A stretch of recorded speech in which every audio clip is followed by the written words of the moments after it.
Hello everyone and welcome back to my channel, or if you are new, my name is Nastasia and today we're doing my August TBR. I'm so excited about this. I feel like this is going to be a really good month. Disclaimer, if you hear the cutest, tiniest little voice, my toddler is refusing to nap. If you're a mom, you know. Grab a little snackety snack, your drink of choice. I should have made myself a coffee. I really wanted to. No, I'm not gonna do it. I really wanted to though. I'm probably gonna do it right after I film this. Let's get into this TBR. It's a little different for me from other people. I know one of the best videos that I love watching is like the TBR jar, where people have like a jar and it has like these little prompts and they pick a book based off of what that is, whether it's like a female author or there's flowers on the cover of the book or something like that.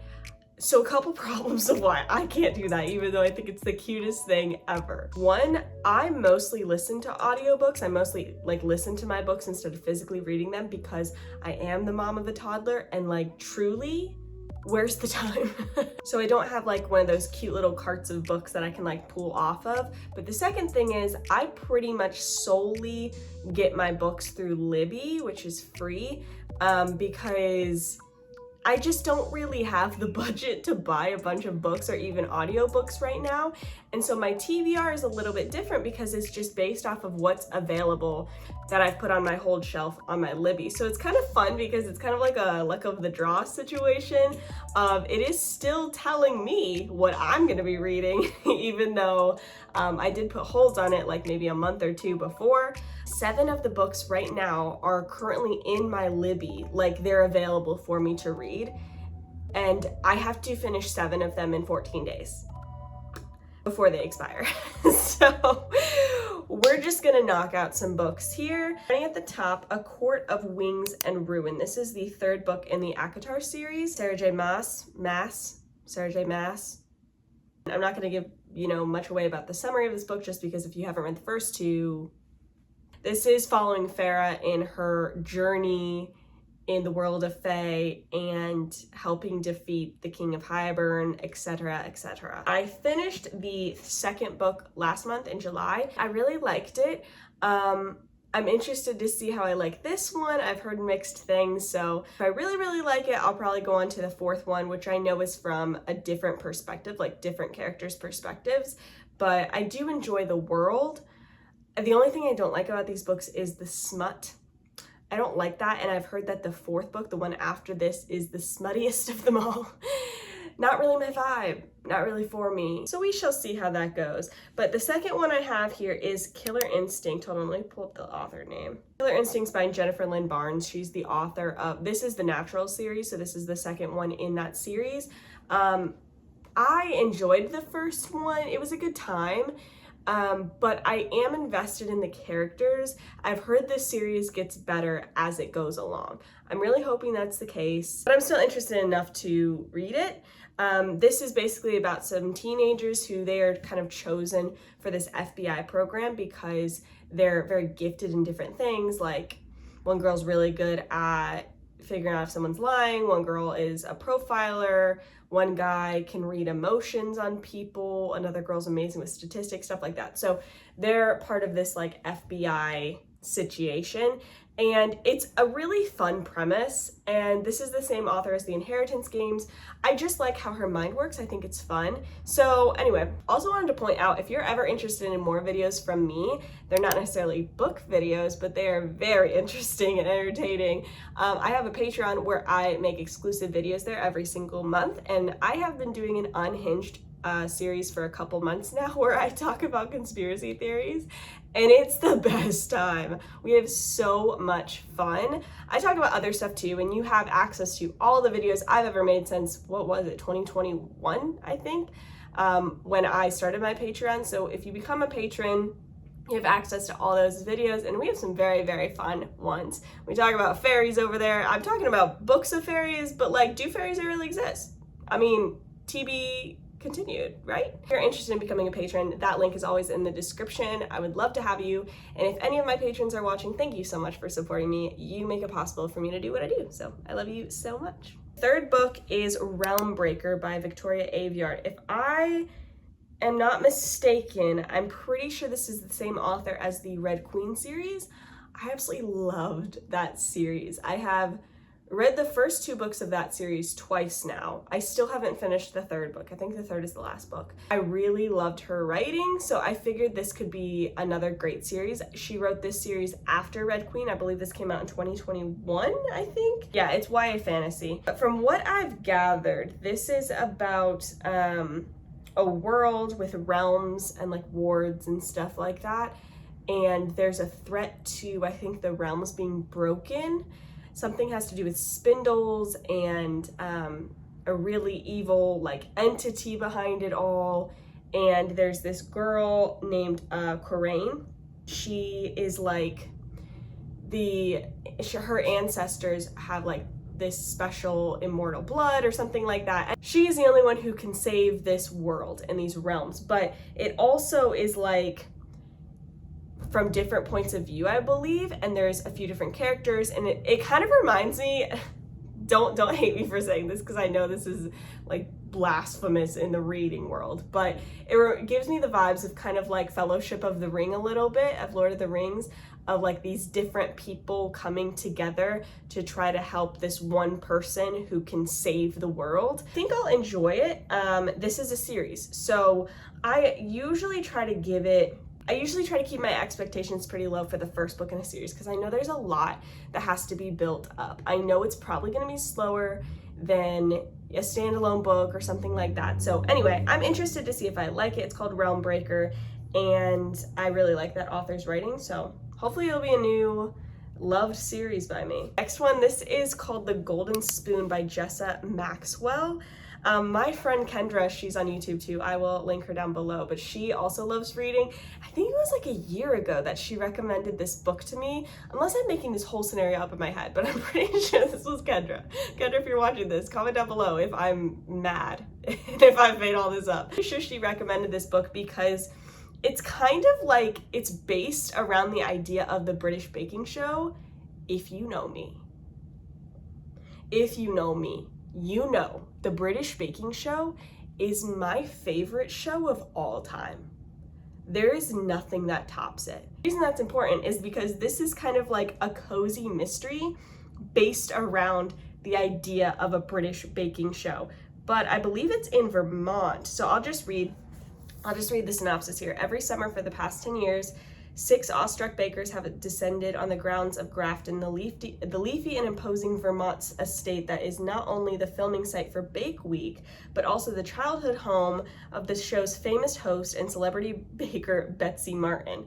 Also, don't make fun of me talking out loud, reading this out loud, because that reminds me of elementary school when you were reading, it was like popcorn, and you would take turns and you would count how many people were before you were going to read, and you would see which paragraph it was, and then you would practice in your head. I haven't practiced.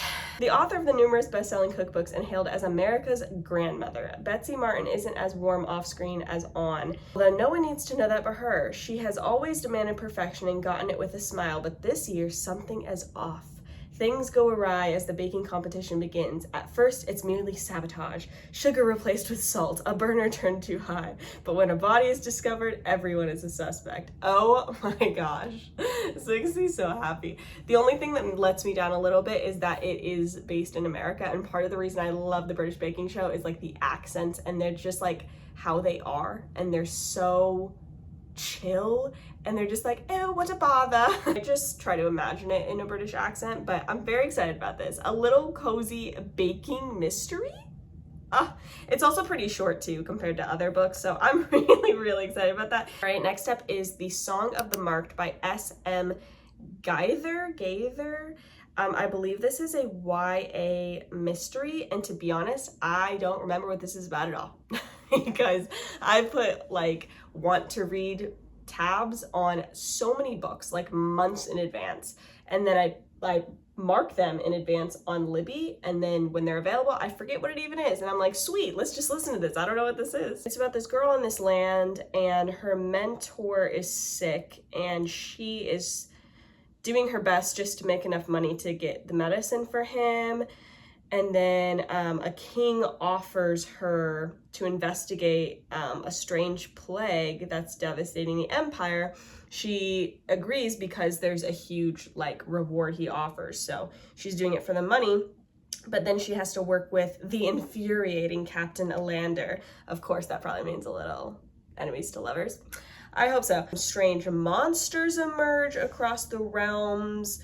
They're going against meddling gods, little g gods. Empire will not survive its full unleashing. This is the first book in the thrilling Shadows and Crowns series. It says it's perfect for fans of Sarah J. Maas, Throne of Glass, and Lee Bardugo's Six of Crows. So maybe if you like those, I'm getting through Throne of Glass, but I have not read Six of Crows. So I don't know, I'll be interested. That one's called The Song of the Marked. It kind of gives me Defy the Night vibes, which I read a couple months ago and I was not impressed. But I thought it was a cool premise. I just was so let down by that book. The idea of the plague and the medicine and stuff. So we'll see, maybe I'll love it. Next one is called Furyborn by Claire Legrand. I believe this is also YA fantasy. So I think this is about two queens, or at least two girls, who, like, one is the Queen of Light and one is the Queen of Blood, but it's from different timelines. So one is 1,000 years in the future. I forget what the term for that is. I'm still getting used to like the booktuber terms.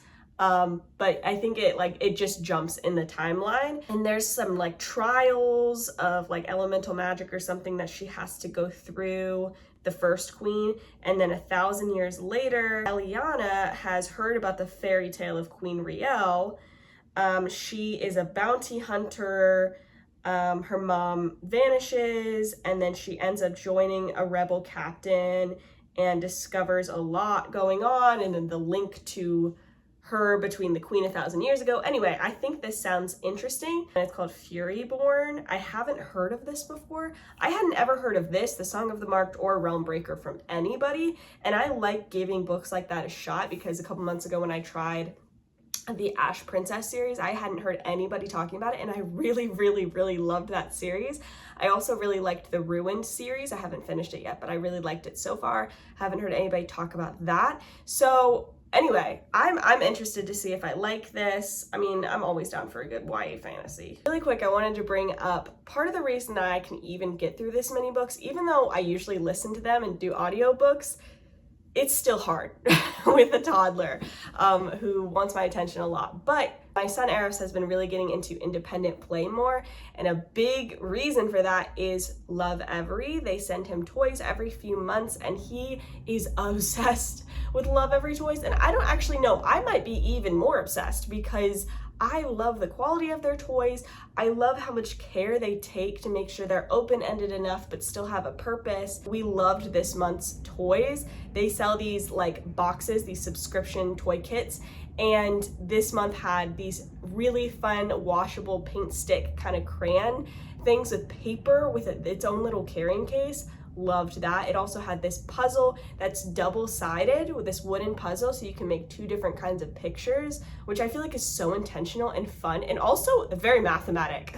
Like, I can't even do that geometry in my head. Got like a working sink that has a motor in it. He got some really fun like felt flowers that are beautiful and very well made. Loves all of his Lovevery toys. They are always in our rotation. So if you're ever interested, if you have nieces, nephews, kids of your own, whatever it is, I will leave Lovevery's link down below. They also have some really good courses. They have a potty training course. They have a new sibling course.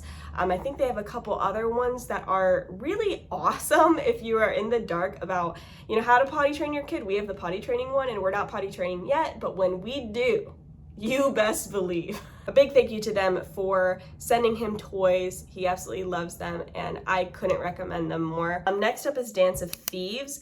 I had soft DNF'd this in July, mostly because it expired on my Libby, but I've heard such great things about this. Can't really figure out what it's about.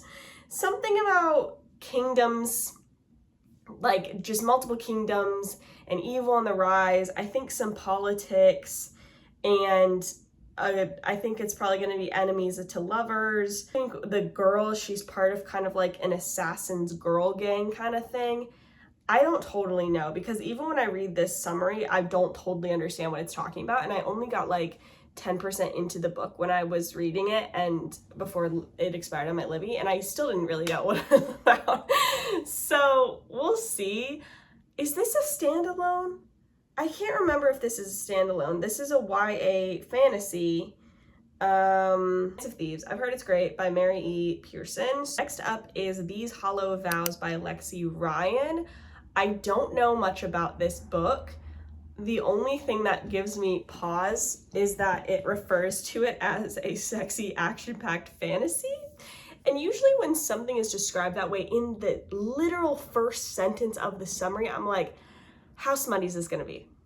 Because I'm not trying to feel uncomfy just listening to a book here, right? It's a world of fairy, and then there's a girl named Bree who her sister is sold to a fairy king, and in order to get her back, she has to like make a deal with the king. She has to steal 3 magical relics from the Sealy court or something, and then she has to like pretend to be the bride of one of the princes in the fairy court, and there's another prince involved, so I'm assuming it'll be like a love triangle kind of thing, and she hates fairies, so I'm assuming it's kind of like an enemies to lovers trope, but I really like that if it's done well. So how smutty it is, you know, I'll let you know. I mean, I skip through smutty scenes, but like when it comes to it being like too often in the book, it's like, what is the point of me reading this at this point? So we'll see if I end up getting through this or DNFing it, but it's These Hollow Vows by Lexi Ryan. I think that one's part of a series.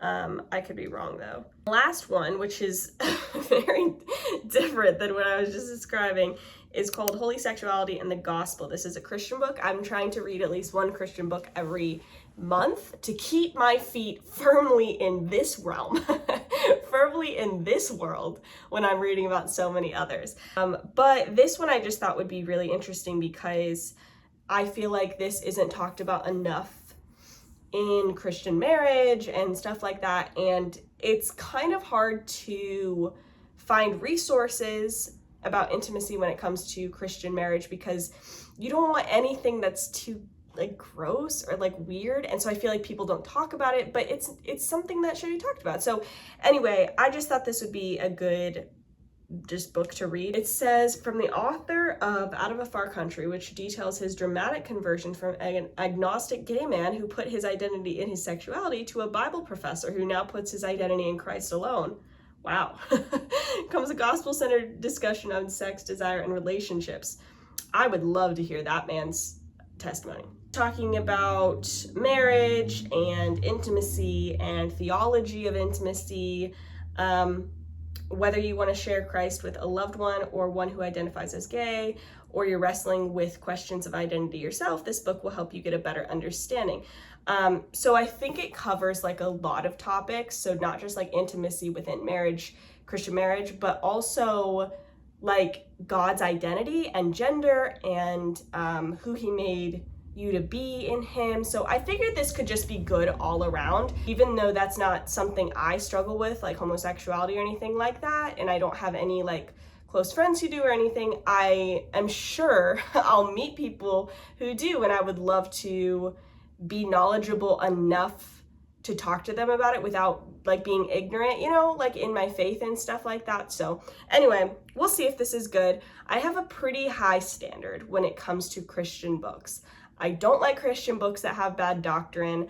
I don't personally enjoy Christian books that are all fluff, even though I know they have a purpose sometimes. So I have a pretty high standard, but we'll see. If I end up loving this, then I will totally let you guys know, because a good Christian book can be really hard to find nowadays. That's 9 books on the list. I wanted to go for 10, but like since I have to get through potentially 7 in like 2 weeks, I think we'll just feel it out by the end there. And obviously in my August wrap up, I'll let you know what I got to, if I did completely different books or if I added some on. Thank you guys so much for hanging out with me today. I loved just chilling with you, and I will see you guys next time.